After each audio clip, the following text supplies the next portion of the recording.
മത്താപ്പ് കൊണ്ട് എല്ലാം കത്തിച്ചോട്ടെ. അതിനാണ് മത്താപ്പ് എടുത്തത്. അത് വരും, അടയിൽ വരും. അതന്നെ അതന്നെ. എന്നാ അതിൽ തിരിയില് മേളക്കേറി അങ്ങനെ കൊണ്ടുവരണം കേട്ടോ. കാലി കൊണ്ട് കത്തിക്കില്ലേ?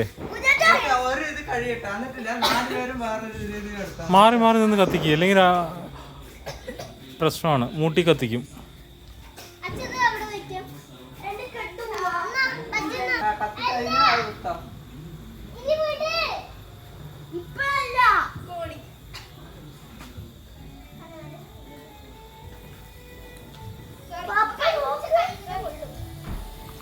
ആറ്റത് പിടിക്കുക. ഒപ്പം